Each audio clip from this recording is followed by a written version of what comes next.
Welcome to day 6 of the 44-day challenge, where for 44 days in a row, we are reviewing every book Amazon sells on how to sell your business so we can get the information out to business owners and increase the chances of a successful sale for them. Today's book is by Merfyn Ashdown, and it's called How to Sell Your Business Successfully. So Merfyn is an accountant, been so for over 30 years, and focuses specifically on helping people when they transition their companies. And normally what we do in these reviews is I'll take the 3 knowledge nuggets out of the book, the 3 main knowledge nuggets. I'll take the biggest takeaway, and I'll also do a couple quotes. For this book, I found that one section of it was so incredibly valuable that I'm just going to focus on that section for our book review. And that is how to increase the value of their company. A lot of people in their books talk about how to increase value and they just kind of glaze over it.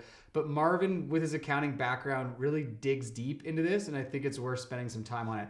So normally I try and look at the camera and focus a little bit away from the book and just cater directly to you, the audience. But I'm going to be reading a little bit more in this review solely so that I get the information out of here as best as possible. All right, so how do you increase the value of your company? It really all comes down at the end of the day to profitability.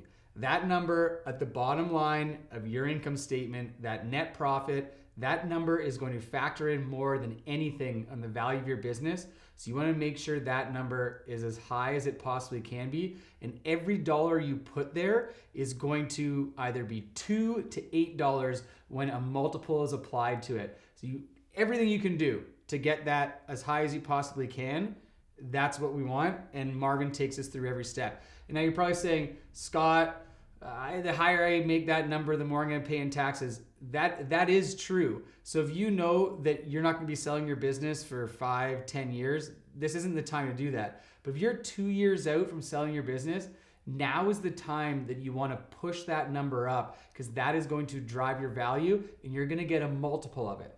Anyhow, these are the things that Merfyn talks about that you can do to increase that number.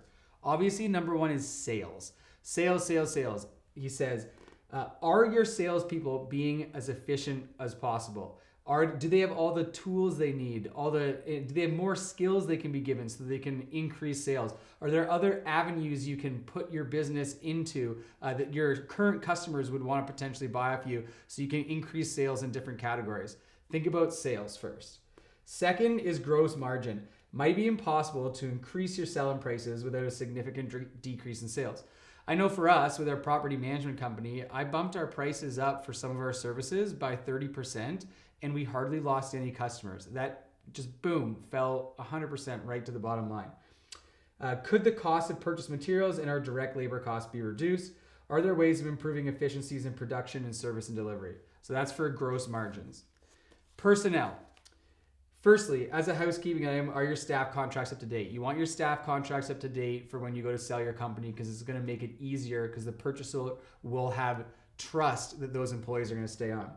But does your staff remuneration packages incentivize staff performance?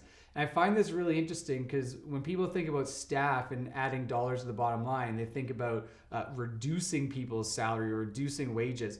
This is the opposite. This is, are you putting your incentives in the right spot so that it actually gets people pushing towards sales and driving the company where it needs to go? That's a good question. The next one is property, and he breaks the property down into 3 categories. The first is, if you have a fantastic property that's tied to your business, you own the property, you also own the business, and the property is in fantastic shape, Merfyn says just be cautious that it reduces your amount of buyers, because there might be people that want to buy the business, but they can't not afford the building at the same time. The second thing that he talks about is, if your building is in really bad disrepair, then when the buyer comes and they're looking at your business and they're looking at your property, they're going to factor in what they need to put into that building to bring it up to speed, and that's going to reduce your sale price. And that might be the right thing to do, because it might be better to push the improvements onto the buyer, but just know that that is going to come at the cost of a reduction in price of your company when you go to sell it. And he says you should always keep in the back of your mind, in due course, when it comes to sell your business, the purchaser may not want to buy the property and you may end up becoming a landlord. So just If you don't want to be a landlord, fine, all good. But no, you are reducing the pool of potential buyers. The next thing he talks about is funding and not having your company property capitalized. So you want to make sure that's the case, so that you can pay suppliers quicker, you can pay employees quicker and keep good employees retained. He's just saying that if you don't have a good amount of working capital, it makes your company less attractive. Then he talks about overhead cost. So things like rent rates, water, electricity, gas, IT expenses, communication expenses, printing and stationery, marketing costs. All of these things are your overhead costs. And what he states here is, I'm sure that most businesses, given the challenge of bringing about a 5 to a 10% reduction in their overhead costs, can achieve this with little effort. It's worth investing the time, especially when you're going to sell, because you got to remember that every bit you put to the bottom, there's a multiple effect to it when the business actually closes. And the last one is management systems. He says, take into account how the business actually runs and consider whether there are greater efficiencies you could introduce. That's it. These are the major ones. And then, of course, there's tax savings. But these are the major ones that you can think about. You can rewind the video, go back through them, and mentally check those off. And every little bit of savings makes such a massive difference when it goes time to sell. And everybody wants to buy a company that's profitable. And everyone also wants to buy a company that has a chart that's going like this.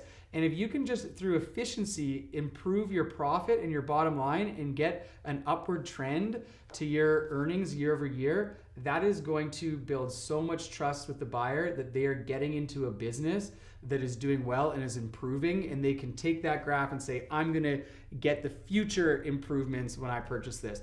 So that's the big takeaway that I took out of this book, and I've broken from the normal format that we do these videos with, but I think it's worthwhile because this is a big component of maximizing your value when you go to sell. And thank you to Merfyn Ashdown for putting this book together. Incredible. This is one of the thinner books that we're reviewing, and I thought I'll be able to blast through this one and we aren't necessarily going to get that much great information out of it, but this was a fantastic book, and I do suggest purchasing it. It was probably only $5. A lot of good value in here.